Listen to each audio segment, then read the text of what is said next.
গৰিমা শইকীয়া গাৰ্গ আৰু জুবলি বৰুৱাৰ সৈতে পিয়াৰলেছ হস্পিটেলৰ বিশেষ উদ্যোগত 40গৰাকী বৃদ্ধা মাতৃক বিনামূলীয়া চিকিৎসা সেৱা প্ৰদান। মানৱীয়তাৰ এক অনন্য নিদৰ্শন দাঙি ধৰি 4 ফেব্ৰুৱাৰীত গুৱাহাটীৰ পিয়াৰলেছ হস্পিটেলে মঠঘৰীয়াৰ মাতৃনিবাস বৃদ্ধাশ্ৰম আৰু সোণাপুৰৰ চৰকাৰী বৃদ্ধাশ্ৰমৰ প্ৰায় 40গৰাকী বৃদ্ধা মাতৃক প্ৰদান কৰে সম্পূৰ্ণ বিনামূলীয়া চিকিৎসা সেৱা। সমাজ কল্যাণৰ প্ৰতি থকা দায়বদ্ধতাৰ অংশ হিচাপে হস্পিটেল কৰ্তৃপক্ষই এই মাতৃসকলৰ স্বাস্থ্য পৰীক্ষা, বিশেষজ্ঞ চিকিৎসকৰ পৰামৰ্শ, ৰোগ নিৰ্ণয় আৰু ঔষধৰ যাৱতীয় সকলো খৰচ নিজেই বহন কৰে।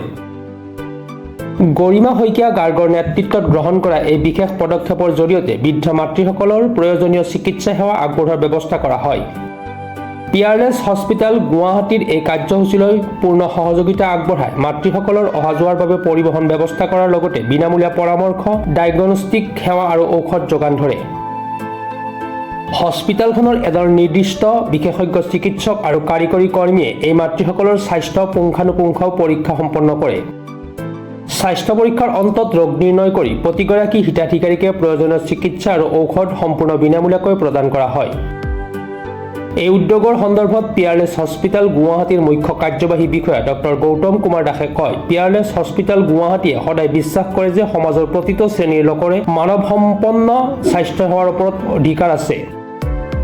জ্যেষ্ঠ নাগৰিকসকলৰ যত্ন লোৱাটো আমাৰ বাবে এক দায়িত্ব আৰু গৌৰৱৰ বিষয়। গৰিমা শইকীয়া গাৰ্গ আৰু জুবলি বৰুৱাৰ নেতৃত্বত আৰম্ভ হোৱা এই উদ্যোগৰ অংশীদাৰ হ'বলৈ পাই আমি নথৈ আনন্দিত হৈছোঁ আৰু ভৱিষ্যতৰ এনেধৰণৰ অৰ্থপূৰ্ণ প্ৰচেষ্টালৈ আমাৰ সমৰ্থন অব্যাহত থাকিব। ইফালে হস্পিটেলখনৰ প্ৰচেষ্টাৰ শলাগ জনাই গৰিমা শইকীয়া গাৰ্গে কয়, পৰিয়ালৰ অন্য সদস্যৰ দৰেই এই মাতৃসকলেও মৰম, যত্ন আৰু চিকিৎসা সেৱা পোৱাৰ যোগ্য।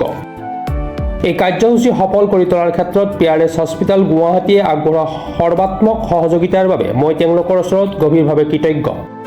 এনে সৰু সৰু প্ৰচেষ্টাই প্ৰকৃত প্ৰয়োজন থকা লোকসকলৰ মুখত হাঁহি বিৰিঙাব পাৰে আৰু তেওঁলোকক মানসিক শান্তি দিব পাৰে। জনপ্ৰিয় গায়িকা তথা শিল্পী জুবলি বৰুৱাইও এই অনুষ্ঠানত উপস্থিত থাকি সমগ্ৰ কাৰ্যসূচীত সক্ৰিয় সহযোগিতা আগবঢ়ায়। দিনটোৰ বিভিন্ন সময়ত তেওঁ বৃদ্ধা মাতৃসকলৰ সৈতে মত বিনিময় কৰি তেওঁলোকক সহায় কৰা পৰিলক্ষিত হয়। 4 ফেব্ৰুৱাৰীৰ দিনটো গৰিমা শইকীয়া গাৰ্গৰ বাবে এক বিশেষ তাৎপৰ্যৰ দিন, কাৰণ এই দিনটোতেই চিৰদিন একেলগে থকাৰ প্ৰতিশ্ৰুতিৰে যুগ্ম জীৱনৰ পাতনি মেলিছিল প্ৰয়াত শিল্পী জুবিন গাৰ্গ আৰু গৰিমা শইকীয়া গাৰ্গে। যোৱা বছৰৰ 19 ছেপ্টেম্বৰত হঠাতে হেৰাই যোৱা প্ৰাণৰ শিল্পী জুবিন গাৰ্গৰ স্মৃতি বিজড়িত তেওঁলোকৰ বিবাহ বাৰ্ষিকীৰ এই দিনটোত এক মানৱীয় উদ্দেশ্যৰে উদযাপন কৰাৰ সিদ্ধান্ত গ্ৰহণ কৰে গৰিমা শইকীয়াই।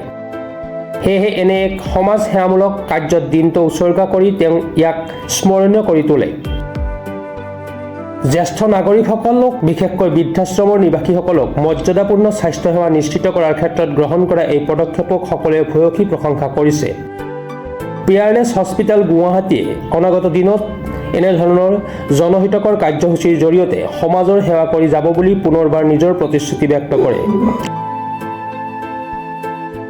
গুৱাহাটীৰ পৰা পূজা দাসৰ ৰিপৰ্ট, প্ৰাতঃ টাইম ডিজিটেল।